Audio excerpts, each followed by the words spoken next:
Hello, my name is Kent Hovind. I'm a creation science evangelist. I live in Pensacola, Florida. I was a high school science teacher for 15 years before God called me into full-time evangelism. And I travel and speak on the subject of dinosaurs and creation and evolution all over the country. And I want to be a help in that area. But I'm also concerned about education. Being a teacher and coming from a long line of teachers, it's just been a love of mine of teaching and helping people become more efficient at teaching. And there are a number of problems that come up in school situations that sometimes we need help on. My PhD is in education, and I'm deeply concerned about, of course, the lies being told to our kids on evolution and dinosaurs, which is my primary thrust now. But this videotape will be just a miscellaneous collection of ideas that I've gotten through the years from other people that I felt were successful teachers. I would ask them questions about particular problems. What do you do in this situation? And I certainly need to thank my mom, especially, who was a kindergarten teacher for 20 years and retired from that occupation in Illinois, where I was raised. She was just a whiz-bang teacher and really had some great ideas, has file cabinets full of neat ideas, many ideas I obtained from her. And my brother, Ross, who also led me to the Lord. My brother, Ross, has been a teacher now in the public school system, 6th grade, 5th and 6th grade, for, I believe this is his 24th year now as we make this tape. And my dad was just a tremendous teacher to me. He was electrical engineer at Caterpillar Tractor Company, but really knew how to teach his boys how to do different things. So what I'm going to share with you are just miscellaneous ideas in no particular order to give some ideas to help improve the teaching learning situation. Ideas for schools that they can use for getting equipment. So many things frustrate teachers. Have you ever been frustrated because your kids aren't ready on time for school? And the parents are running around all nervous, hurry, hurry, get in the car, we're going to be late. Well, there's a way to fix that. The student ought to be nervous about being late, not the mom or the teacher. Have you ever had trouble with a kid who every day he seems to need to go back to his locker because he forgot something, or because he forgot his book or didn't have his homework ready on time? There's a way to fix that. The problem we have is generally the leadership is doing something wrong. 95% of discipline problems are the teacher's fault. Only about 5% really can be attributed to the student. If a person really has their class together and organized and ready to go, you can keep a wide variety of age groups occupied and interested for the entire hour. I speak 600 times a year to all sorts of age groups. Sometimes it's 4-year-olds, and sometimes it's college students and universities. And being fully prepared and over-prepared is really the secret. Most discipline problems are a lack of preparation on the part of the teacher. I think a lot of teachers get frustrated and it's their own fault. And I've got some ideas here that may be of help to you that I want to share with you. Number one, if your school has a bell system or a buzzer system to start class, that is amazing tool that you can use to eliminate a lot of problems. I have listened to teachers. Often as I go to schools, many times each week I'm in schools, public schools, private schools. I make a habit of just standing in the hallway listening what happens after the bell rings. The first 5 seconds is essential. Many teachers are yelling and screaming at their kids. I said sit down and get quiet. Well, if you're yelling and screaming at your kids, you've already lost control and don't even know it. What I did, somebody gave me the idea, and it just worked tremendously. I kept a little notepad on my desk or podium at all times. And since I taught in Christian school, we started class with prayer. When the bell rings, I would say, let's pray. I never said, sit down, get quiet, come on, be quiet, we're going to pray. Don't do that. Just say, okay, let's pray. And I started praying. If a kid was talking or wasn't in their seat yet, I simply took out a pen and wrote their name down on a piece of paper. Instead of yelling and screaming, I guess I got that from my mom and dad, who just patiently, lovingly taught us things without the yelling and screaming aspect of it. Just, boys, this is what you're going to do. And I would just sit down, and if Johnny walked in late, I would write Johnny's name down and go start right into the lesson. And within the first 3 days of the school year, the students learned, Mr. Hovind doesn't give us any warning. He doesn't yell and scream, sit down and be quiet. He just writes your name down. Then at the end of class, I'll say, okay, students, we're going to be dismissed in a few minutes. You know what your homework is. Johnny, would you see me after class, please? I have a demerit slip for you, or a detention slip, or whatever your punishment system is. But it's so frustrating to me to see the way teachers are unnecessarily not enjoying class. the students are running over them because they haven't learned to put the pressure on the right spot. That student needs to be nervous and worried about getting in class on time. And many students, the students quickly learn which teachers they can be late on, and the teacher won't do anything about it. Being consistent with enforcing, hey, this is when class starts. I'm sorry, the bell has rung. This is the way it goes. You may want to have a system where you write the person's name down, and then anything else they do that hour, or if they're late 2 or 3 times in a semester or in a 6-week grading period, then you give them the detention or demerit. But it needs to be a fair, consistent system where they know, hey, if I'm late twice, I'm going to get this punishment. There should never be yelling or screaming, sit down, get quiet, we're going to pray, or that type of thing. Totally unnecessary, and I think gives kids a bad taste of what education is and certainly what Christianity is. That's not the way Jesus did it, I'm sure. Just, when it's time to start, you start. I do the same when I taught junior church for 17 years with hundreds and hundreds of screaming little bus kids. You don't start off by hollering, oh, get quiet, you boys and girls, shut up, get quiet out there. I just start by singing a song. All right, boys and girls, let's all stand and sing. Here they are, chaos. Start singing a song. 99% of the time, you've got them. I would have 2 or 3 workers. I've had as many as 1,000 kids with only 5 workers helping me. With 1,000 kids out there, you get so many activities planned that you just go from one to the next, one right after another, and you keep them mesmerized, keep them occupied. And especially in science, you know, you can turn the water into wine or blow things up or do all sorts of things. Wow, and get their attention. Lots of times I would get a balloon or a rope and just play with it. And the kids, about half of the kids are staring at you. What's he going to do with that? I'm not going to do anything with it. It's just to make you stop and stare at me, to keep you quiet, keep you out of trouble.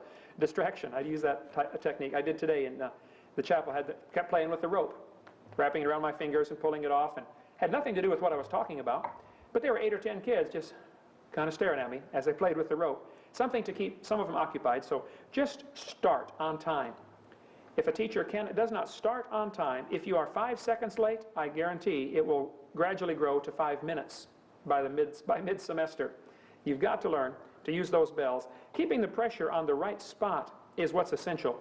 If you get pulled over to get a ticket by a policeman, the policeman does not say, okay, get out of the car, bend over, grab your ankles, I'm going to give you 5 swats. The policeman doesn't say that.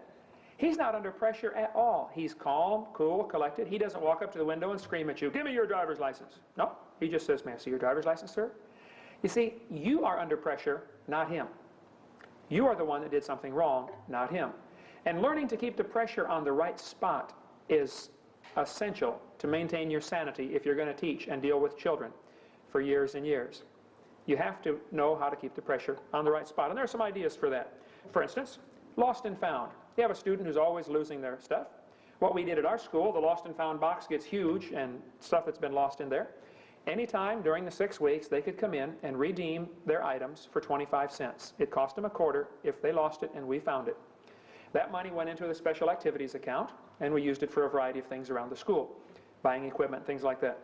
At the end of the 6 weeks, though, you tend to have a pile of stuff left over. Well, that's the student's problem. He ought to be worried about leaving his coat or his books in lost and found.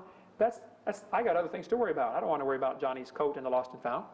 So, about a week before the 6 weeks was over, we would send out a notice to the parents, we're going to have lost and found auction on Friday after school for 20 minutes.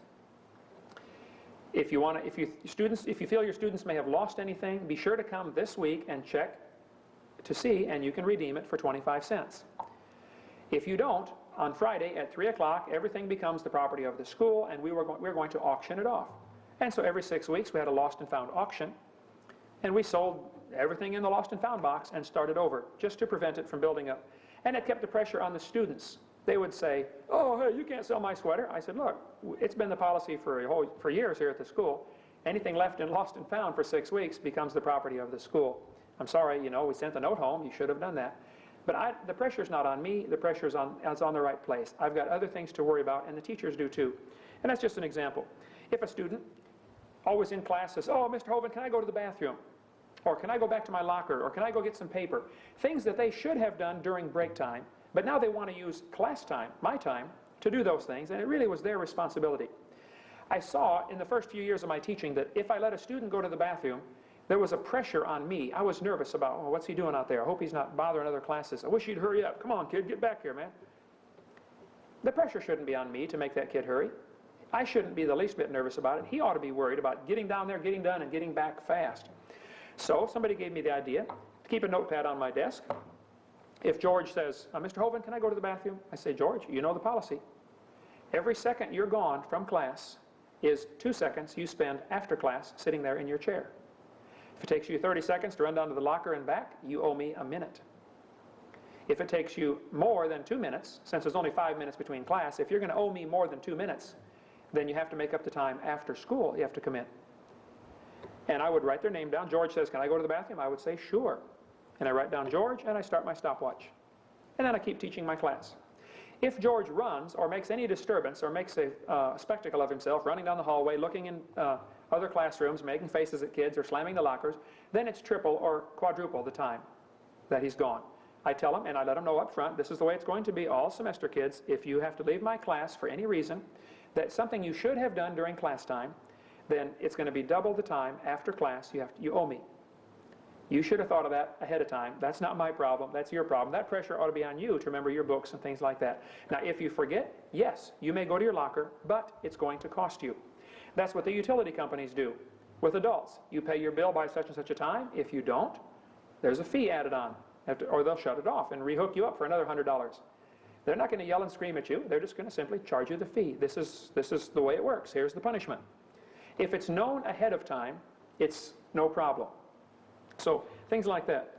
If a kid is moving the desks, I found some of the kids want to kind of scoot the desks back toward the back wall. So I put chalk marks on the floor, on the carpeting. It wipes up easily. And at the beginning of the week, I would arrange the desks the way I want them and then put a chalk mark on the floor at the front left corner of each desk. And I could quickly tell, Johnny, you move your desk, put it back up to the line, please. And it was no problem. Or something on the ceiling. If you have suspended ceiling tile, you know that row 1 should start under this light or, get oriented. And you can quickly tell if they're gradually moving the desks on you. And watch for things like that. But the pressure needs to be in the right spot. Very frequently in my classes, as I taught 15 years, I would rearrange the seating just whenever I felt like it. The kids would walk into class one day and I'd say, well, kids, we got a new seating arrangement. It's on the board. Let's see, George, you're sitting here now. Kathy's here and Jane's here. Oh, I like the seat I had last time. Well, we'll change it again sometime. You may get another one. But I changed probably about every 6 weeks, totally reshuffled the class. For several reasons. I was always trying to separate those that were talking or tended to goof off together. I always tried to separate those. And psychologically, it let the kids know, Mr. Hovind runs this class. They had no say in it. I picked which seat they sat in. And it was just a subconscious psychological thing of letting him know who's the boss. And teacher ought to just reserve that or keep that as an idea. Just out of the clear blue, totally rearrange the seating. And put the kids up front, of course, that need to be. If a student forgets his pencil or paper, which is a common problem, oh, teacher, I forgot a pencil, can I borrow a pencil? I had a box of pencils that I got that I would sell them for 25 cents, which is a whole lot more than a pencil ought to cost. I didn't want to go into the pencil sales business, so I made it enough where they'd remember it. If they didn't have one in class, you had to either buy one, or I would loan them one, and they had to spend 10 minutes after school coming in, straightening up the room, erasing chalkboards. They had to work for me for 10 minutes. If they didn't have any money, they didn't have a quarter, I would hire them for 10 minutes for using a pencil for that hour, or paper, or whatever it is. So again, that's a little subtle way and a sweet and kind way to keep the pressure on the student, not on the teacher. Teacher should never worry about a kid having pencils or paper. The student ought to learn to be responsible and take care of those things. I tried to be fair on that, but consistent. If a student is talking in class, any disturbance in class, again, the notepad, just such a simple idea that somebody gave me. Very seldom did I ever even have to say, quit talking. If a student was talking, I would just look at him, get out my pencil, I would get quiet, I would stop what I was teaching, and just start writing their name down. Sometimes I wasn't even writing their name down. I was thinking of something else, writing it down, but they thought, oh no, his pencil's moving, he's probably writing my name down. And then at the end of class, after the bell rang, as they're headed out the door, I would say, oh, by the way, I need to see George and Pete and Sam. Would you stay after class for a minute? That way I took their time for the discipline instead of the whole class's time. And that served a double purpose, of course, keeping them after class. You know, they'd rather have you correct them during class so you waste the whole class time and get less taught. But if a student was talking in class, I didn't stop the class unless it got really bad. I would just take out my pen, and they soon learned, and I tried to be very consistent at it, If a student's talking, I would just write down George and then go back to the lesson. They knew what was going on. I would look at them, write their name down. Sometimes I'd warn them, George, there's once. If they got to 3, there was certain punishments, and I had a variety of punishments. Often I let them choose. I would have, you can either write out 100 sentences, I will not talk in class, and take them home and have your mom and dad sign them and bring them back. I always tried to have parents sign things when the kids got in trouble, had punished for something, and bring it back to school. And that was worse than death, having mom or dad sign it. That was usually plenty right there. So if a student was talking, just quietly write it down. And if the punishment takes place after class, it is much more effective on the rest of the class psychologically. If you yell at a kid in class, they say, oh, big deal, they're just going to yell at me. But if you say, as the class is leaving, oh, by the way, George, would you stay here for a minute? I need to see you. The rest of the class is out in the hallway talking, oh, George is in trouble. And it's just a whole lot more effective psychologically, and it is better for the class and better for the teacher for you to quietly, one-on-one, hand out any discipline. George, you were talking in class 3 times today. I'd like you to write out these sentences, or go to detention for, 1-hour detention, or whatever your punishment is at your school. But get something consistent and something appropriate for the age level. So that was an idea for kids that talk in class, or disturb, make noises, anything like that. Instead of always a detention, my idea was that they ought to have 1 or 2 choices, and after they got to a certain number, like 3 in a day, or maybe 3 in a week, keep your pad for a week going, George, remember last Monday you got a mark, and now you have 2 more? Sorry, George, you owe me 100 sentences, or whatever your punishment is. So that was good. If the homework is not done, or is poorly done, again, I would have a notepad, George, I don't have my homework done? Oh, okay, George. And I tried to constantly contact parents. First day of school, I would get a list of all my students and all of their phone numbers and all of the work phone numbers for mom or dad or both at work. And the kids knew Mr. Hovind has these phone numbers. And during lunch or during break time or after school or in the evenings, I would call the parents. You only have to do it once or twice per kid, and it stops the problem. Especially in a Christian school, the parents are paying the bill. Call them and let them know. My 3 kids are in Christian school, and when I get a call from the teacher, they know they have had it. It's big trouble at home. And you need to be consistent and support the teachers on that. The parents do, of course. But if a student if the dad gets a phone call, especially if dad is called at work, you leave a message, Mr. George, would you please call Mr. Hovind? And then say, Mr. George, look, I'm having a little trouble with your son here. He's been talking in class the last couple days, and I've warned him. He's written sentences, but he's not getting the message. Would you talk to George at home, please? It's always, yes, sir, Mr. Hovind, I will take care of it. No problem. And the next day, George is a new boy. I'm not sure exactly what happens when he gets home, but I've never seen an example where there wasn't a tremendous attitude change when dad or mom found out directly from the teacher when you had to call. That's the best ally a teacher has, is the parents. The students belong to the parents anyway, not to the teacher. So keep the parents constantly informed of progress or lack of progress or problems. Frequently, with homework or with lost and found, I shouldn't say frequently, occasionally, I would have what I called a grace and mercy situation. You see, grace and mercy are different sides of the same coin. It's something that God does for us. Mercy is where you don't get what you deserve. For instance, we deserve to go to hell. In God's mercy, God says, okay, I will not let you do not go to hell. You don't have to go to hell. Say, oh, praise the Lord, that's wonderful. That's God's mercy. But then God goes another step way beyond that. It's called the grace of God. Grace is where you do get what you don't deserve. God says, not only, son, do you not go to hell, I'm going to take you to heaven. Say, why? My mercy, my grace, my grace. See, mercy is where you don't get what you legally deserve, and grace is where you do get what you don't deserve. Sometimes I would have a kid who's causing trouble. Let's say we'll take George, for instance, here. George has gotten a number of demerits, a number of detentions from me. He's had his dad called, and George has been in trouble. But I know George really just kind of is a scatterbrain. He's not very tightly put together.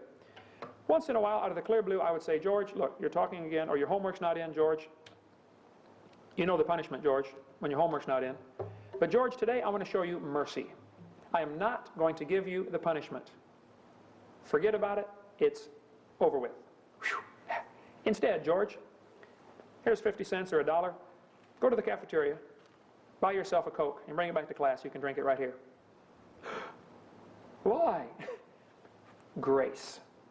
See, grace is when you get something totally undeserved.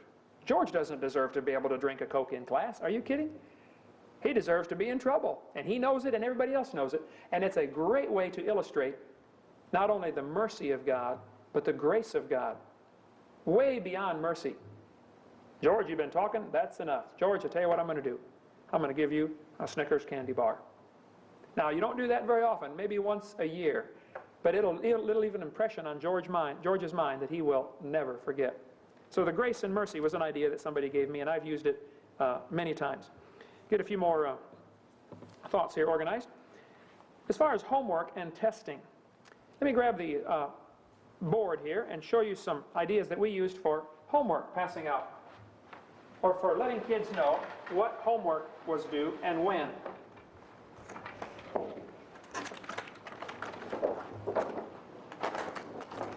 I always, on my chalkboard,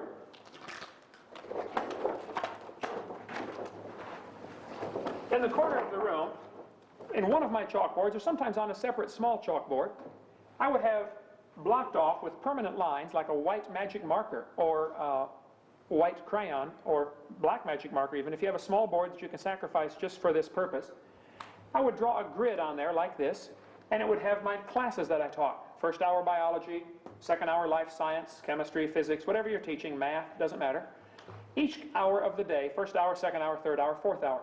Across the top were the days of the week, Monday, Tuesday, Wednesday, Thursday, Friday, and then a future column. At the beginning of the week, on Monday, when the kid walks into class, the biology students know, hey, on Monday, we're going to read page 205 to page 220, and we're supposed to do questions 1 through 10. That's what's due on Monday. So they would have known that, of course, on the Friday before, actually the whole week before, because as the days are gone, I erase them and put in, I try to stay a full week ahead of time on the homework. They also know as far as future, what's coming up. This eliminates many problems. The students can never say, well, you didn't tell us that was due. Wait a minute, it's been on the board all week. If your homework is always assigned a week ahead of time, now of course you have to make alterations. If something happens and you have to skip a day, you may have to say, okay kids, you know we were supposed to read this for tomorrow, but because of the special chapel or whatever, we're going to move that to Thursday and shift everything up a day. You couldn't possibly get 6 weeks ahead and keep accurate with it. What this is, basically, is an open book lesson plan. The kids know what's coming for a whole week. No surprises. You're not hiding anything from them, and they can't say, I didn't know I was supposed to do that. It's been there all along. And they got so sick of hearing that, they would say, oh, never mind, it's on the board, isn't it? They would say, Mr. Hovind, sometimes they'd call me at home. Say, Mr. Hovind, what's the homework for tomorrow? I'd say, oh man, I have no idea. It's on the board. And they soon learned, hey, don't call him at home. He doesn't know what's due tomorrow. He leaves it on the board. It's open lesson plan, everybody. And it stopped all the phone calls at home for me. I got 2 or 3 a year, and then they learned, hey, it's useless. Don't call him at home. He won't tell you what's due. Because I honestly didn't know. I mean, sometimes I may know, but I wouldn't tell him. I'd say, look, I'm sorry, it's been on the board all week. He'd have to look at the board. Come in early and look at my board and see what's due. But it stopped that problem of kids calling me at home. It was just always assigned on the board a week ahead of time. And I encouraged kids, now people argue about this, teachers argue, but because I was teaching junior high and high school, maybe it's a little different. I encouraged kids to use their time wisely, or tried to. If you're done with Monday's homework, start on Tuesdays. You can work as far ahead as you want. I've heard teachers say, oh, don't ever let the kids work ahead, and they punish them for working ahead. I think you better think that one through one more time. You are discouraging productivity. If a student wants to work ahead in my biology class so that he can use any extra spare minutes for the history test coming up, hey, that's fine with me. I mean, every adult does the same thing. When you get behind in one area, you don't get the grass mowed and you don't get the car washed or waxed or the oil changed. I mean, you learn to use the seconds wisely if you have a busy life schedule. And the busier you get, the more you get done in a day's time, and the more you have to use every second wisely. So the idea of working ahead, to me, is obviously the way it ought to be done. If I see a student working on something in my class, If I say, okay, students, you have 10 minutes till the bell rings, you can use these last 10 minutes for study time. During that 10 minutes, I would walk up and down the aisles, check each kid, see what he's doing. If he's working on history instead of my science, I would say, let me see your science, please. I want to make sure your homework's done. If the homework was done, then I allowed him to use my class time for other subjects. That's the way I did it. I thought that's perfectly fine. Now, I wouldn't let him do it if my homework wasn't done. This is science class. You do my homework first. Now, if that teaches the kids to look ahead down the road a few days, which kids desperately need help looking down the road, learning to plan ahead, if they knew they've got a big project coming up on Friday, and here it is Tuesday, and the student is sitting there in my biology class, and we've gone through all of our stuff we're learning that hour, we've got 5 minutes left, he says, man, I better study for that English exam next Friday or Thursday. Well, if his homework is done, he can work ahead in my class so that he would have those 5 minutes that I give at the end of each class for study, he would have that for English or math or history or some other subject. I felt that was perfectly fine and actually encouraged them to work ahead if their homework was done. Something else I did, if the homework was done for that class and if they were on A or B honor roll, I had some special things I would let them do. Very seldom, but once in a while, I would say, okay, kids, we have 5 minutes of study time. If your homework is completely done for tomorrow, come up and see me, and you can be dismissed early. Now, I didn't do that often, and it was only for certain students, and if they ever abused the privilege, I wouldn't give it to them again. If I let a student out even 2 minutes, even 10 seconds early, letting a student out of class 10 seconds early, psychologically is a tremendous reward for them. They get their books and get to walk out of class early, and everybody else is looking at them, and they're cool stuff, man. They get out early. And the rest of the kids are, how did he get that? He did his work. Oh, I better get doing my work.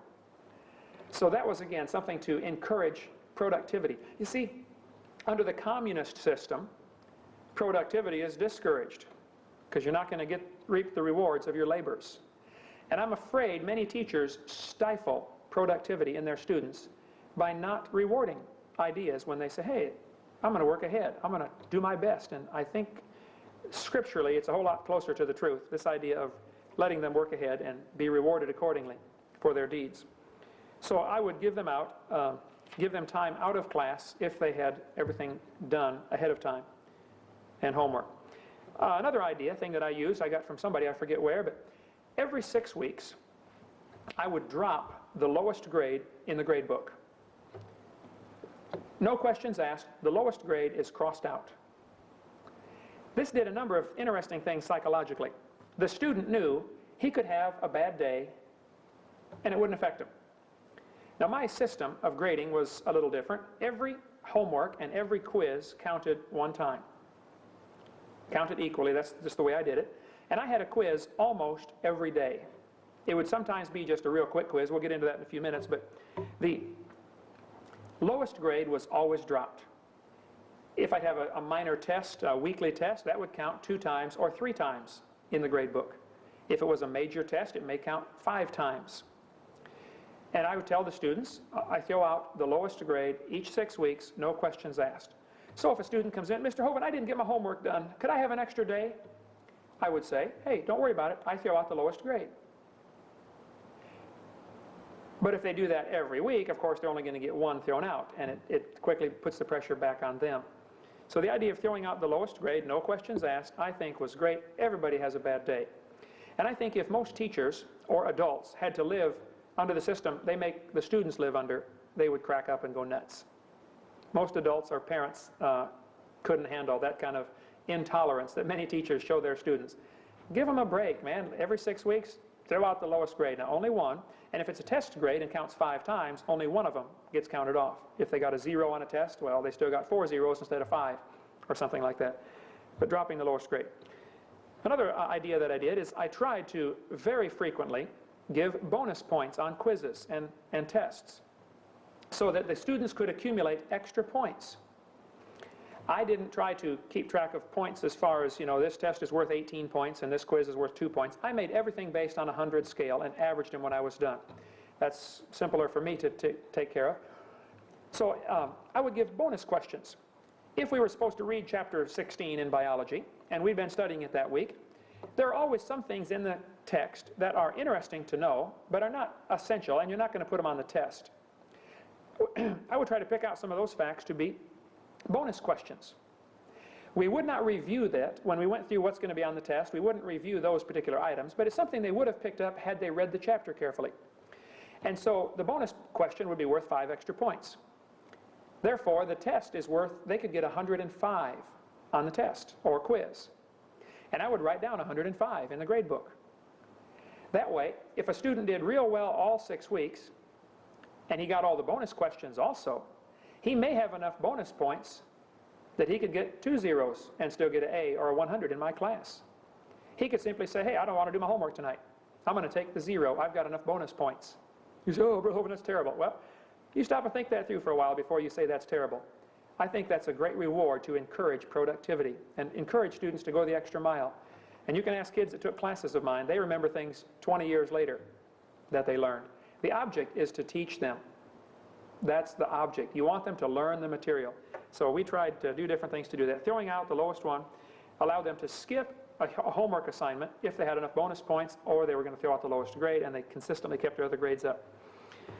Let's see, we talked about the system. Another advantage of always, the kids know what their grade is, and they know how many times it counts. I'd say, students, this test counts 3 times.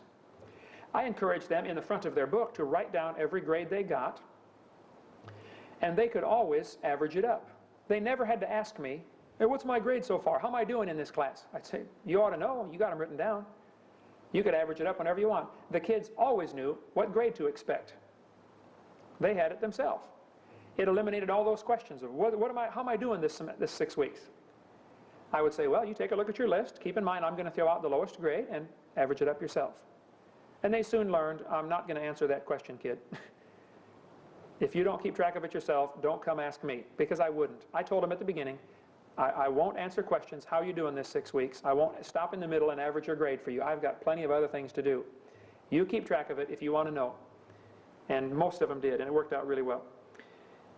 If they said, Brother Hovind, my homework's in my locker. Can I go back to my locker and get it? Or it's not quite done yet, or can I turn it in later today?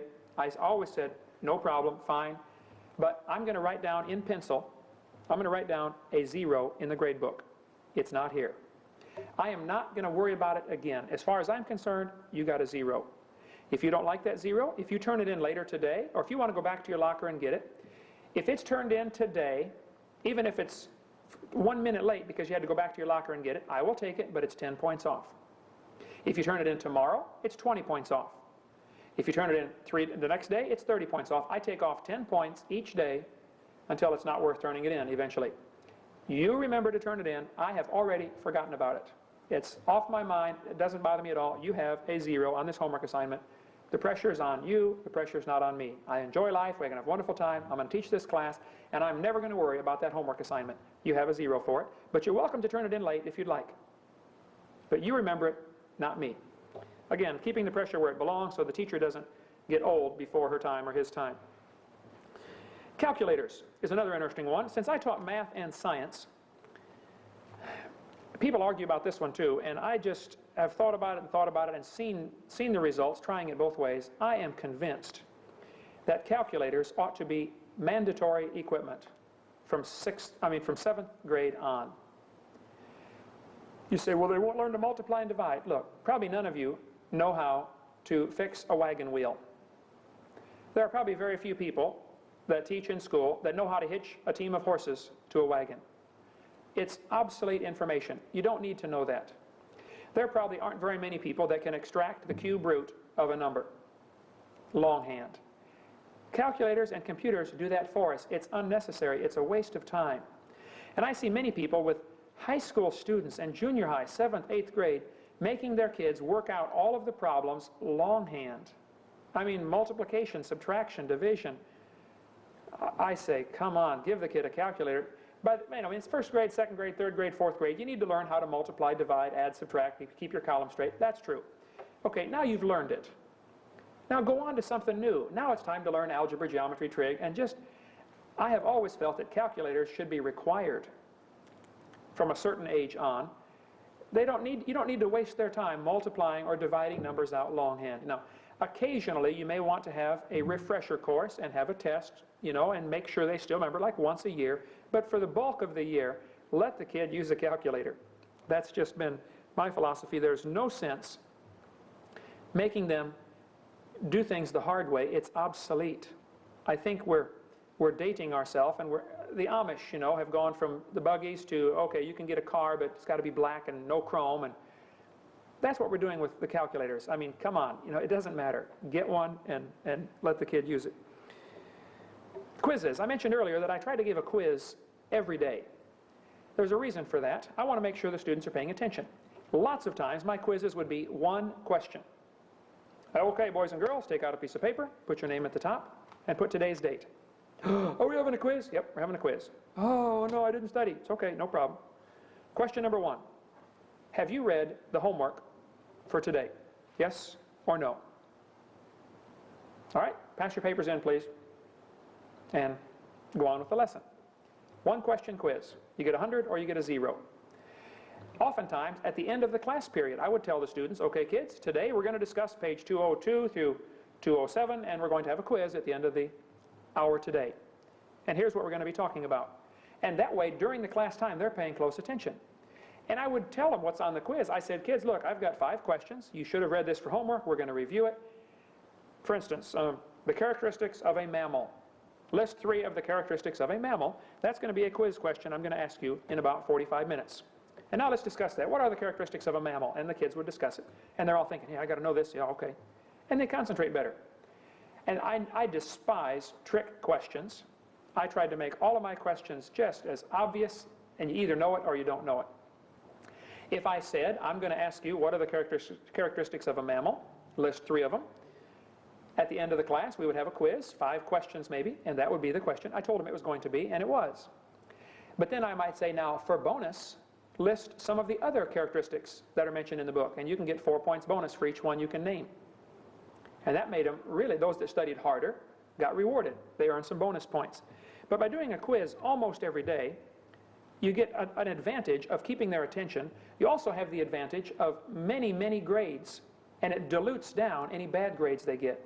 If you've got 30 grades in a grading period, a 0 doesn't affect that very much. If you've only got 5 grades, a 0 affects it dramatically. So the advantage of lots of little grades is really helping the student realize, hey, it's only one bad grade. I blew it this time. I didn't get my homework. I mean, kids are awful busy these days, and you need to be tolerant of that. So between throwing out the lowest grade and having lots of grades where they're kind of diluted down a little bit and allowing bonus points, the pressure was not on the students so much. They knew, hey, if you pay attention and listen in Mr. Hovind's class, you can get an A in there. All you got to do is just pay attention. It's not hard, and no trick questions. But quizzes and lots of questions, I did that. Many times, I would give a quiz, and then I would say, okay, after we take 5 questions, we would exchange them and grade the quiz in class. A lot of times I would do that. So here we've gone over the material in class. They took a quiz on it. They heard the material again, the 3 characteristics of a mammal. And then we gave the answers as we graded it. I would say, okay, now pass these quizzes in, please. And they would pass them all in. And I would say, now, we have 7 minutes left. Take out another piece of paper, please. And I would give them the exact same quiz again in the same hour. Same 5 questions, nothing changed. Number 1, list the characteristics of a mammal. I would tell the students, if you got a 100 or a 90 or an above on this first quiz, you don't need to take this second quiz. If you got less than a 90 or less than an 80 or some number, you take this quiz again. One time, I gave the same 5-question quiz to a class of 7th graders 4 times in the same hour. Exactly same quiz. I had 2 kids flunked it every time. They flunked it with about a 10 the first time, and then their grade came up to a 20 and to a 30, and by the 4th time they were just shocked. They said, man, I should have been paying attention. I've heard this. Oh. And it just dramatically illustrated to them, pay attention. That's all there is to it, and you can get all this stuff.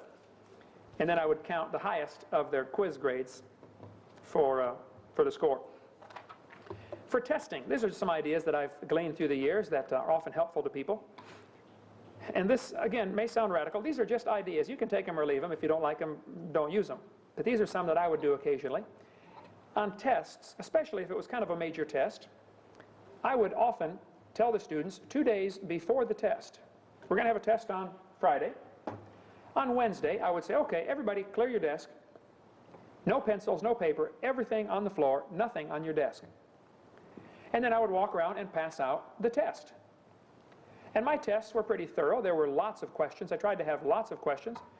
And I made it where it was quick to take the test. I don't like essay necessarily. They're harder to grade and a lot of variables in there. So I avoided those as much as possible. But I would actually pass out the test.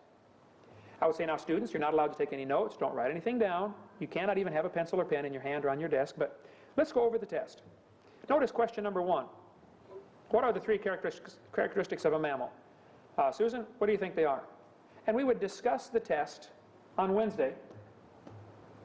And this is the very same test they're going to see again on Friday. So there, again, there's no surprises. There may be lots of material to study for. And it may be a hard test in that there's a lot to learn. But it's not a hard test in that you don't know what's coming. Because you know what's coming. You've already seen it. And we would actually go through the entire test. You say, well, you're studying for the test. Well, check the kids 10 years later and see what they remember under my system and see what they remember under other systems. You'll find students retain the information the rest of their life frequently. You can see them years later say, oh, I remember that. You could give them the same test 5 years later and they'd still pass it. Not because they studied for the test, but because they really honestly learned the material. It went into their brain, which was the idea to begin with. During that 2-day before time when we're going over the questions, that's a good time to eliminate unfair questions or to find mistakes. The student says, hey, Mr. Hovind, look at number 17. You got a mistake on that one. I say, oh, hey, you're right. Everybody can correct number 17 right now. Or I would correct it on my copy, and then when we took the test, I would say, now don't forget, number 17 has a mistake. Be sure to change that. And it made it overly fair, where the students had all seen, they knew what to expect, they knew it was coming. Even final exams, I did that from time to time. Pass out the final 2 or 3 days before the test, go over it, let them look at it, discuss it, ask any questions they want about it. I would collect the test back, and then we'd go on with our lesson. Some special students need special help. Now, some schools have a vocational diploma, a separate diploma, where if a student can't meet, they just can't make it. They can't get algebra and geometry and trig. You're never going to teach it to them. So you have a certain number of courses they take, and you have a vocational diploma, and it protects the school's reputation. On their transcript, it says, Joe Blow completed high school, but is not recommended for college. If a college chooses to take him, that's fine, but it's all spelled out. Hey, this is not the normal product we turn out. This kid's not recommended for college. He didn't really meet our high school standards. But there's no sense keeping a kid till he's 25 to make him graduate. Failing him year after year after year. Give them a load they can handle, to whom much is required. A given of him shall much be required. And some people God hasn't given as much to. So a special grading system really helps. You may want to have a FTA, Future Teachers of America, where some of your brighter students can be used during class time to help some of these students that aren't catching on as quickly. Say, look, John, you've caught on to this pretty quickly. Would you go over and help Mary for the next few minutes and help her? Or maybe you want to keep same sex, boys with boys and girls with girls. And you got to watch that. It'll get out of hand. But many times that is excellent training for the student who's helping the other student. And they may end up being a teacher someday when they realize how fun it is to help somebody learn something. So using other students to help slower students is a great, great tool. Many teachers, I think, are jealous of their authority, and they don't want anybody else teaching those kids but me. Well, it's time to grow up. You know, other people can teach them things also. I tried for years in my teaching to minimize homework. I had lots of work, and my kids worked hard in my classes, but my homework was always on the board a week ahead of time. And I tried desperately to see to it that they could get nearly all of my work done in class. I talk fast, and we would study hard and work hard for the hour and give them the last 5 minutes. And if there are 10 questions, I have found most students don't get started. That's their problem. Getting started is half the job. I would say, okay, students, we have 5 minutes left. Take out a piece of paper. You got these 20 questions are due tomorrow. In class, we're going to go ahead and do question 1, 2, 3, and 4. And we would get 1, 2, 3, and 4 done in class before they walk out the door. Now, psychologically, there's a relief that kids thinking, hey, I've already started. It wasn't that hard. Let's finish. While we're very slowly doing those 4 questions, the brighter kids, of course, are reading ahead, and they've already answered all 20 of them and have no homework that night. But getting them started was over half the job in many cases. That's the way it is with me. You know, if you're going to wax the car, get started. Do one fender. If you only got 10 minutes, you don't have time to do the whole car, well, do part of it. And then you'll say, oh, well, I've already started. Now it's time. I can finish it. So doing homework in class, minimizing homework, was to me a great way to maximize family time. I would think the students ought to go home and spend time with mom and dad. Have family time. Not to have 10 hours of homework. I've always hated that. If you do your work in class, you can cover the material quickly enough. During class time, if I gave them 5 minutes at the end of class to study, I would walk around the room and see what they're doing. If a student is working rapidly, and you know, if they're working on the questions and John's already up to question number 10, I would say, wow, John, here, and I put my initials at the top of his paper, KH. The next day, when we graded the questions or passed them in and collected them or however you did it, if I saw a KH on there that I signed, he got 5 points bonus because he was using his time wisely. And that encouraged them to use those last 3 or 4 or 5 minutes of class wisely. Students need to learn it's the minutes that they waste that end up being homework assignments not done and major things not done. If you learn to use every second wisely, you can get everything done in this life and without having to be nervous about it. So a lot of times I would just walk around nonchalantly and put my initials at the top, and that was worth 5 points, or that might be worth early dismissal. I would say, okay, the bell rings in 30 seconds. All those that have my initials at the top of their page are dismissed. Didn't cost me a thing. It got them out of there. They're the smart students anyway, and it left me the extra time with the students that really need the help. So putting that at the top. Let's see, make sure I've covered everything here. Equipment. School equipment. I want to cover this kind of rapidly here for sake of time. I have this chart that I just made yesterday here at the school.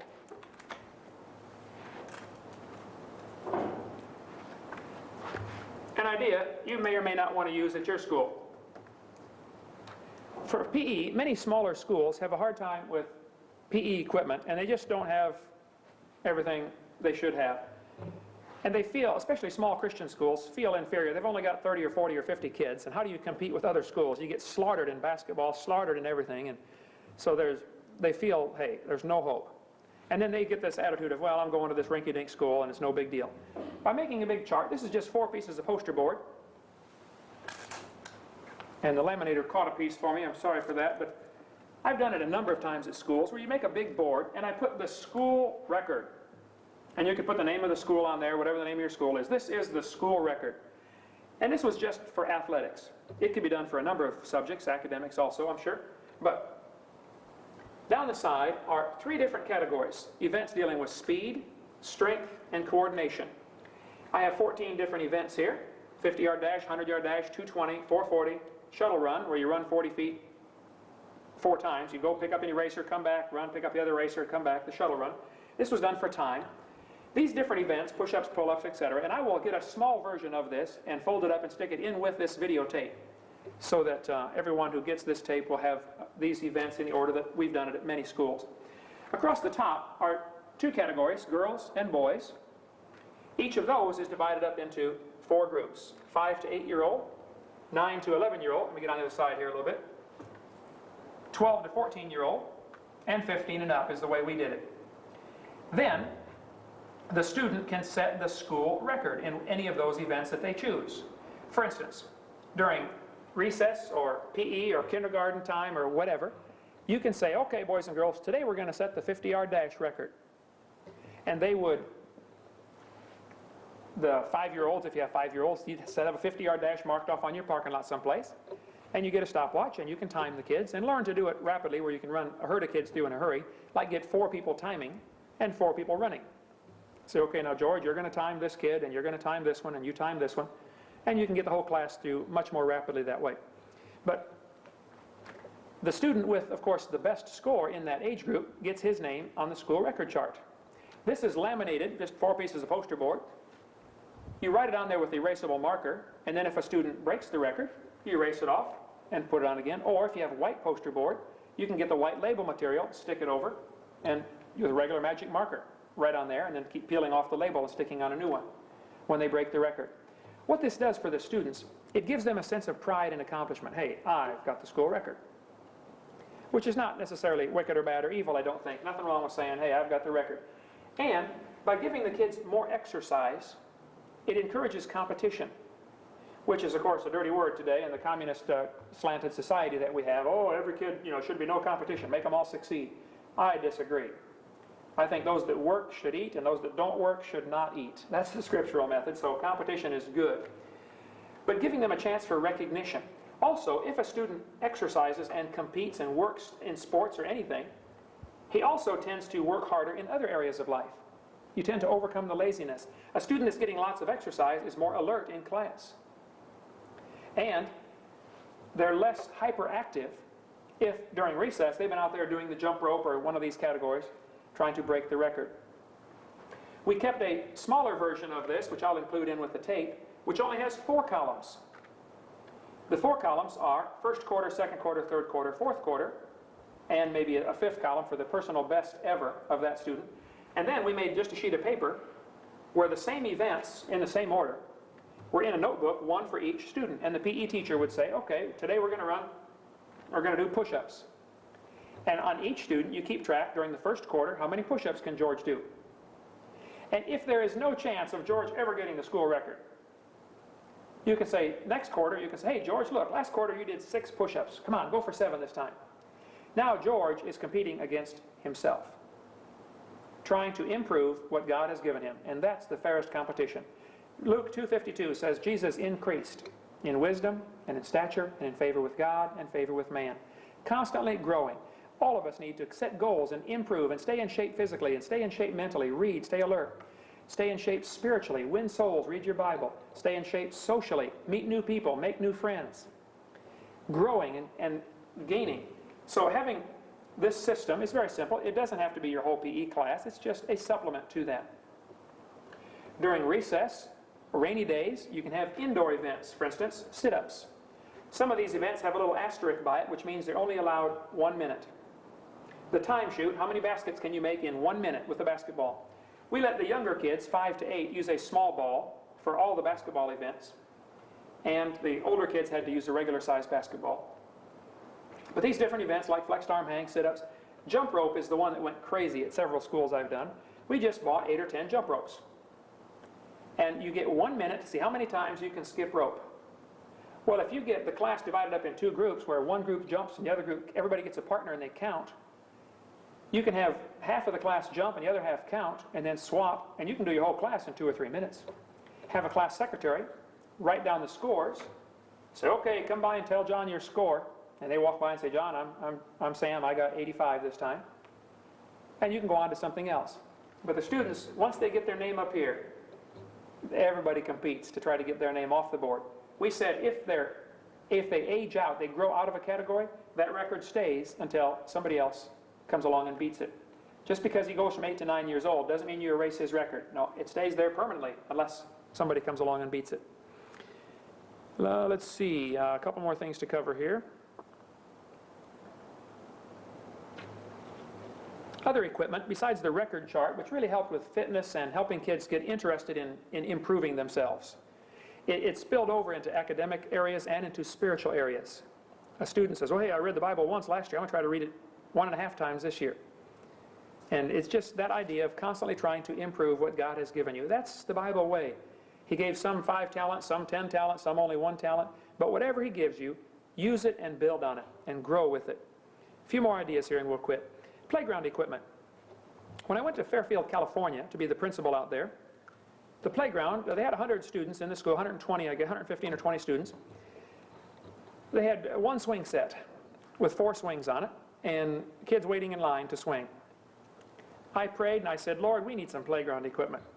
Also, we needed a bike rack. And one of the teachers said, man, the bikes are on the sidewalk, we got to get some bike rack to put the bikes in. So in teachers' meeting one day we prayed and said, Lord, would you please supply us some equipment? It's so expensive. Within a week I was driving along and I spotted a huge pile of playground equipment at the corporation yard where they take care of the parks and recreation. I went in and I knocked on the door and I found out who was in charge and I said, hey, what's this big pile of old equipment you've got out here in the back? He said, oh, it's either something's broken on it, so we took it out of the park, Or some kid got hurt on it someplace in some other city, and so all the parks have taken that piece out. Or we just don't have room for it. There were 2 whole parks in there. They had put a new road across town and eliminated the whole park and just piled the equipment up. I said, "Sir, is there any way I could buy that stuff off you?" He said, "No, I'm sorry, son. I'm sorry, sir. We can't sell it. It's playground equipment, and we're liable. If somebody gets hurt on it, we'll be sued." I said, "Well, if that's the problem, could I buy it for scrap metal? That way you're not selling me playground equipment." He said, "Hey, that's a good idea. Let me talk to the boss about that." That guy called me about a week later. He said, "Mr. Hovind, you still want this playground equipment?" I said, "Yes, sir." He said, "We've decided we'll sell it to you on a couple conditions. Number one, you got to understand it is scrap metal." I said, "Okay. You're not selling me playground equipment, you're selling me scrap metal. Is that right?" He said, "That's right." He said, "Number two, you have to take all of it, whether you want it or not. We want that area cleaned out. Take the whole mountain." I said, "It's a deal. How much do you want for it?" He said, "How's $175 sound?" I said, "Sold." And so we got the money from the activities account, the pop machine money and stuff like that, and got our $175, went and got that equipment, hauled it over truckload after truckload after truckload, and began putting it together. In that pile of equipment was a great big circular fiberglass slide. $2,500 fiberglass slide was in there. There were 3 or 4 swing sets in there. There were 5 bike racks. We've been praying for a bike rack. We ended up with 5 bike racks. There were 2 other slides, one with humps in it, one regular slide. We're going to put a videotape of the playground that I built in California at the end of this tape, and you can just see some of the equipment that we got. We put up all the equipment we wanted.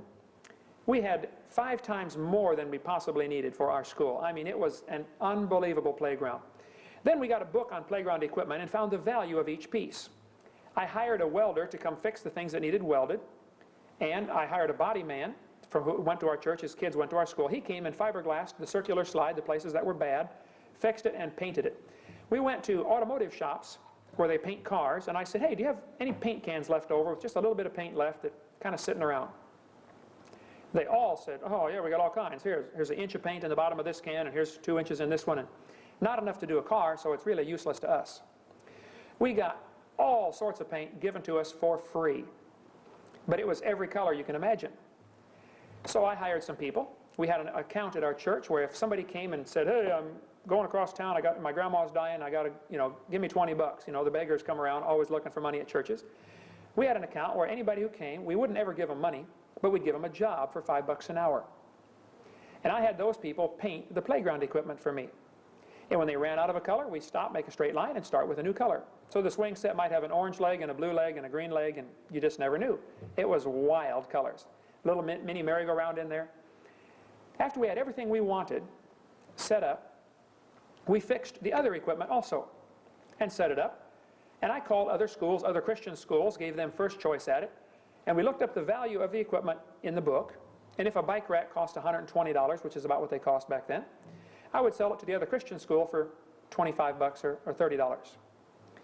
Then, after Christian schools had taken what they wanted, I called a lot of the public schools and said, "Look, we've got some refurbished equipment.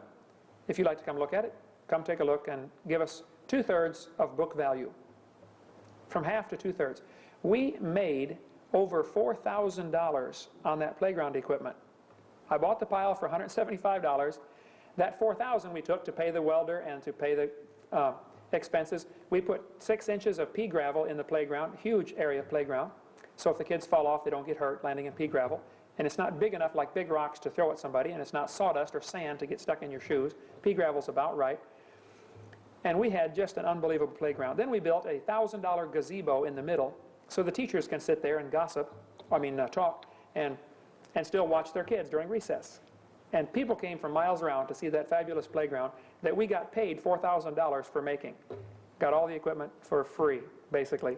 It was tremendous that the Lord blessed there. So you may want to look around. A lot of corporation yards have playground equipment sitting around they'd love to get rid of, but they don't know what to do with it. Something's broken on it and nobody will fix it. The little spring-loaded animals with the springs on them. You can go to a junkyard and get a car spring, get the right size, and fix those things for free, or get a spring for $2 or $3. Just use your imagination. So the playground was a real blessing. Carpeting for a school was always a problem. It's just so expensive. In a small Christian school, you have that problem of how do we afford carpet? When I built the school in Pekin, Illinois, my hometown, I started the school there and developed the whole thing. I went to different businesses that sold carpet, and I said, do you have any discontinued carpet samples that you can donate to our school or sell? And I got enough carpet. I believe we had 200 yards, square yards of carpet samples altogether donated. Different places would give us a stack or so many carpet samples. We did the whole floor of the school with carpet samples. Kid would say, I don't like the color of this. Well, move over 6 inches and stand on a different one, because it was the wild colors.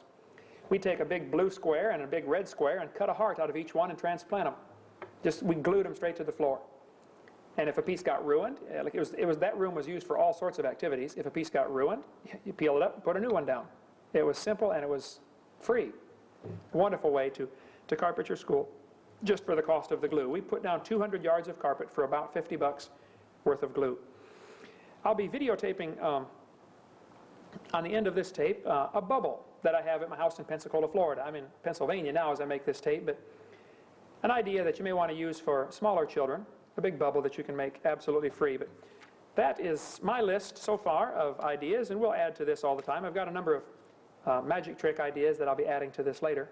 But we hope this has been a blessing to you. If you have some more ideas for schools, problems that arise, how to fix it, please contact me, because I have quite a collection of these things, and I want to be a help and a blessing. And thank you so much, and don't forget to get a hold of me. If you can put my name and address on the screen, or I can put that on later. My name's Ken Hovind in Pensacola, Florida, and I normally speak on dinosaurs and creation, and I'd be glad to help you on that. But we want to encourage students to be better students and teachers to be better teachers. Some teachers have 20 years experience. Other teachers have 1 year of experience 20 times. They never have learned to do it right. Just because they've been teaching 20 years does not mean they're a good teacher, as I'm sure you know. They may have done it 20 times in a row wrong. So pray and ask God. The Bible says in James chapter 3, be not many masters, knowing that we shall receive the greater condemnation. Teachers will be judged strongly, because if you offend one of these little ones, it's better that a millstone be hanged about your neck and you be cast into the sea, Jesus said. Be sure that you're fair, patient, loving, kind, godly, and let's teach the next generation to love the Lord. Thank you so much.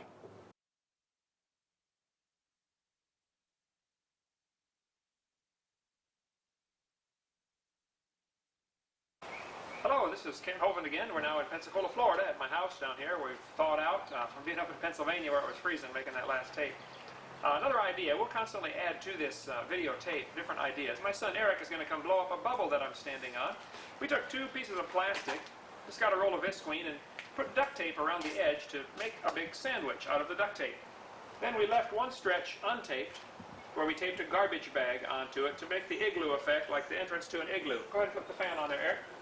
Kids, especially younger kids, just love to get inside of objects. And so we're going to blow up the bubble.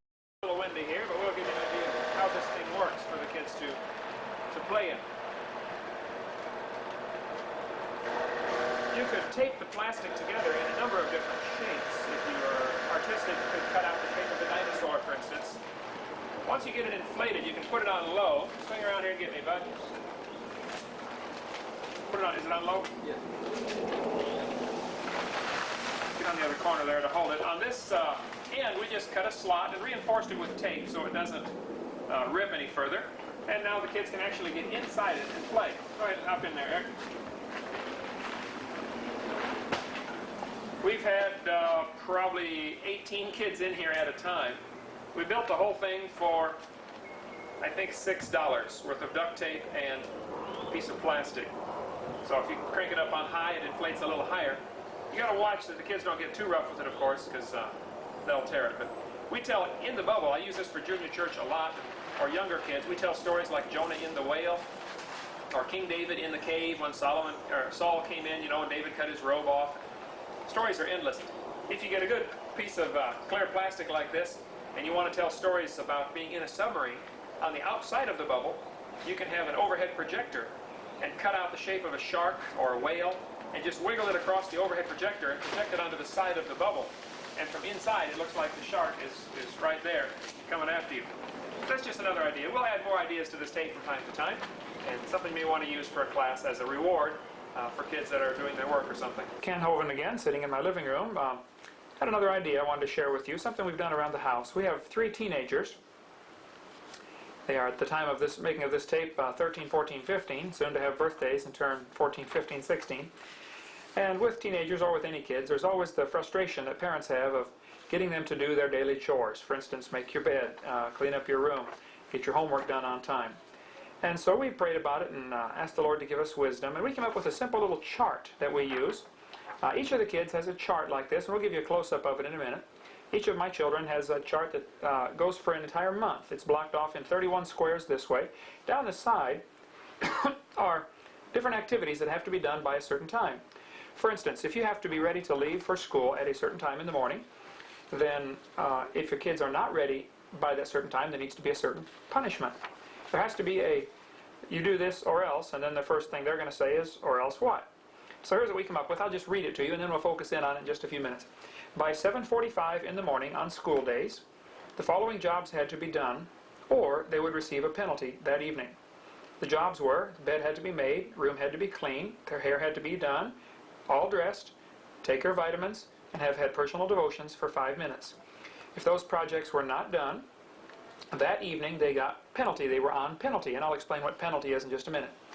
Then, in the evening, we had a list of projects that we wanted done, so the kids weren't up real late doing homework. So the projects were, they had to practice their musical instrument for a half hour each, and these were to be done by 9 o'clock. And we've altered this a time or two, and you can see fit to alter it any way you'd like. This is the way the chart was laid out. By 9 o'clock that evening, they must have done these projects. Practice their musical instrument for a half hour, homework completely done in their backpack, everything signed. If parents had to sign a note, it had to be done before 9 o'clock. We wanted to see it that night, not the next morning as they're running out the door. Oh, by the way, Mom, I got a detention. Sign this for me, please. We wanted to see it the night before. So everything by 9 o'clock. They had to have worked at least 10 minutes on any long-term school projects they had going, which may be a history project or science fair or something like that. If they've got something that's due 3, 4, 5, 6 months from now, they have to put at least 10 minutes in on their long-term projects. And they had to work 10 minutes on the optional list. And we've got a list of things here that are optional. Anything around the house to help. Clean the, vacuum the floors, do the dishes, clean the table, anything. 10 minutes worth of work on the optional list to teach them to begin to realize it takes a lot of work to run a house and keep things organized and straight. And then they had to be in bed at 10:30 unless it was okayed that night by Mom or Dad. So if they got on their chart, if they got an N for no, it wasn't done, or yes, they did it, but they did it late. For instance, they got off to school but not quite on time, they got an L, or they did these things, then each of those N's or L's added up to a penalty. If they got 2 L's or 1 N, the penalty was that evening they could have no TV, no phone calls, in or out, no friends could come over, and since we have old motorcycles, we ride around in the dirt here and the yard, we had a penalty was no motorcycles, and they had to go to bed by 9:30, had to go to bed early that night. So that was the penalty. That's the or else clause that we gave. And it seems to have helped them quite a bit. They are now responsible for making sure they have it done. We don't have to scream and yell and holler, and, hey, get your homework done. It's, hey, it's got to be done by this time or else this is going to be the penalty. So we'll give you a close-up of the chart now and let you take a look at that. You can alter it any way you'd like, and just an idea that may help save a little frustration with raising children.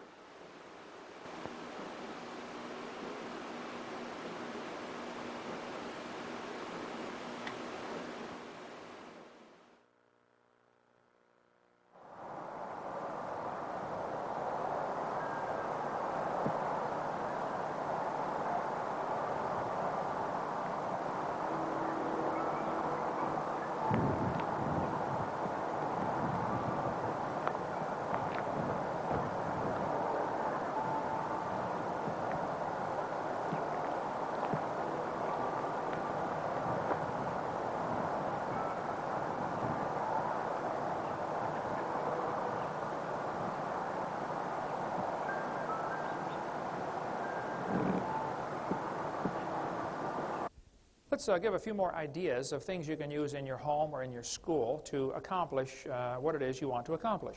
My parents wanted me to learn how to handle money as a child and learn how to have some responsibility. And so, much to my mother's dismay, my father encouraged us to get some hamsters. And I raised hamsters. My brothers and I and my sister had several hundred different pets over the years. We had, you name it, we had it. Pet possum, pet raccoon, pet hamsters, alligators. We've had just about everything. But I was raising hamsters when I was about, 9 or 10 years old. I raised albino hamsters. And I learned all sorts of things from this process, raising hamsters, and then I would go to the pet stores and sell them. So my hobby was generating some income. And it's good if kids can learn to make their hobbies, things that they like to do, generate some income. Most kids learn that hobbies cost money. They must pay to go play golf or something. They must pay to go whatever. If you could learn to get kids to have hobbies that will generate some income for them, if they like to do woodworking, well, do some woodworking that you can sell. Get a hobby that will generate some income. That way they learn to handle money. They learn what it really takes to earn money in this world, and they need to learn that lesson early in life. So that you don't have to raise hamsters, of course, but that was just something I did, and it really was, I think, a good experience for me to see how tough it is to make money and to have some responsibility. You got to feed them every day. I mean, it's my job to clean out the cage and take care of those animals, and pets are a great way for kids to learn some responsibility. Another thing I think we need to concentrate on in our schools or in our churches, what are we aiming at anyway? I remember at Bethel Baptist Church in Pekin, Illinois, many, many years ago, I sat down with some of the staff and said, okay, what are we trying to accomplish? What's the goal? Where do we want to be in 100 years? Okay? And you can do this with your family or with your classroom in school. What am I trying to accomplish? See, if you aim at nothing, you'll hit it every time. If you have a bullseye, at least you know what you're aiming for, and you can tell how far off you are. I would rather shoot at the bullseye and miss than just shoot at nothing, because then I don't know how well I'm doing. So we decided, okay, we want our people to memorize the Bible. We want our people to read the Bible. That is one of the goals that we have. That's a bullseye. That's a target. How do we accomplish this? So we took two pieces of 2x12, about 16 inches long, 2x12 piece of lumber, sawed the edge off at a 45 degree along the long side, both of them. The 16-inch side, we sawed it off at 45 degrees. On the inside, I put it together and rounded the inside corners so it looked like a giant Bible made out of wood.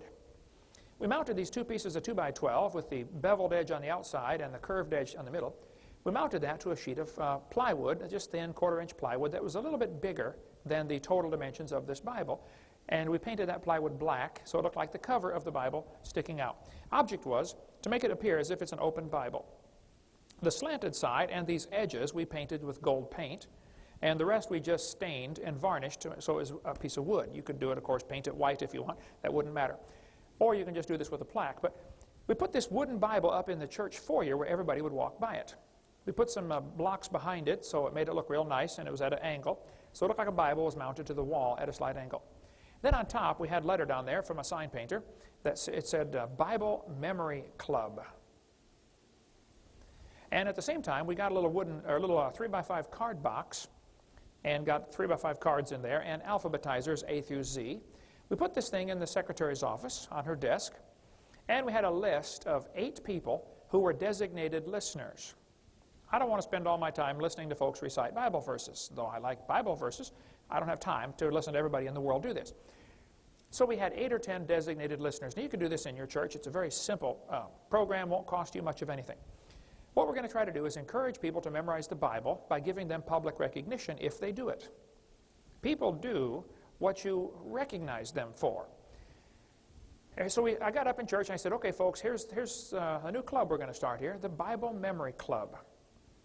If you want to memorize any chapter in the Bible, probably start with the shortest one, and we did one in church together. The whole church did one, Psalms 117. And so it's only got 2 verses. We memorized Psalms 117 as a church. Everybody memorized it. I said, now, you can go to any one of these 8 people. They are designated listeners, and you tell them, you quote to them Psalm 117, Psalm 117. As soon as you quote the chapter word perfect, Or if it's got more than 5 verses, then you're allowed 1 mistake per 5 verses. If it's got 10 verses, you're allowed 2 mistakes or something like that. Make up the rules, but be consistent with it. We said as soon as you quote the chapter word perfect, then that designated listener will take a 3x5 card, write your name across the top. Herman Jones has memorized, and we just put Psalm 117. Stick it under J for Jones, and Herman now has a card established with one chapter on it. Anytime Herman can quote another chapter, he goes to any one of those 8 listeners, and he will quote the chapter to one of those folks. If he memorizes Psalm 133 or Psalm 131, those are also very short chapters. He will memorize those chapters, and those are added to his card. As soon as he gets 5, several things happen. The secretary, or whoever the listener is, will put on the card the 5th chapter that he memorized, and they will say to the pastor of the church, hey, Herman Jones has now memorized 5 chapters. So you print out a certificate from your computer that says Herman Jones is a member of the 5-chapter club. This is going to be presented to Herman in church in front of everybody. In the middle of your announcements, you know, after you're in the singing and offering and stuff, okay, Herman Jones, by the way, is now a member of the 5-chapter club. Come on up here, Herman. Let's all clap for Herman. And so they give him the certificate. He gets the public recognition. Plus, everybody else is sitting in the pew saying, wow, I better start memorizing chapters in the Bible. I ought to do this. People are going to do what you emphasize. Some schools emphasize sports. And guess what the kids get excited about? Sports. Okay, that's what gets the recognition. So if you're recognizing in your church Bible memory, people will memorize the Bible. Also, we not only got a certificate for Herman Jones for getting 5 chapters memorized, he becomes a member of the 5-chapter club. And you could actually print out a little card if you want and had it laminated to keep in their wallet. Especially kids. A lot of them get a wallet for Christmas and they don't have anything to put in it. You know, they're excited about having a wallet, but they wish they had something to put in there with their name on it. So you get them a 5-chapter club card to carry in their wallet. Then you schedule, when you first announce you're going to have a 5-chapter club, you schedule a time to have a party, a pizza party or something, and the church is going to pay for it, or the school will pay for it. And we're going to have this in 3 months, okay? On December 10th, we're going to have a pizza party at the church. Only 5-chapter club members are allowed. Everybody likes to be involved in something that is exclusive. You know, I'm in, you're out. One of the most exciting things I did teach in school, the kids, one of the things we had was, if you get your homework done early, or if you accomplish whatever, if you do this, if you accomplish this goal, you get out of class 30 seconds early. Those kids would go nuts over that. Just as they walk out the door, to see the look on their face is incredible. I'm out of here. You poor slobs have to sit there for 30 more seconds. Didn't cost me a dime. As they walk out the door 30 seconds early, they're feeling so cool. And I don't know if that's good or bad, but it's just human, okay? That's the way we are. And if somebody can have a pizza party and it's only for the members of the 5-chapter club, that really, it emphasizes what you're trying to accomplish in your church. You can do the same thing with bringing visitors. If your goal is for people to bring visitors, well then, reward them for bringing visitors. You can have a visitors club. Put a plaque in the wall of the foyer. Herman Jones has brought 5 visitors to church. We had the 5-chapter club, and we had a 10-chapter club, and a 25-chapter club. Now the rule for 25 was we would give them a trophy instead of a certificate, and they would get up in front of the church and quote any one of their chapters. They would pick one chapter. It had to have at least 10 verses in it, and they would quote that chapter to the whole church as part of the requirements to be a member of the 25-chapter club.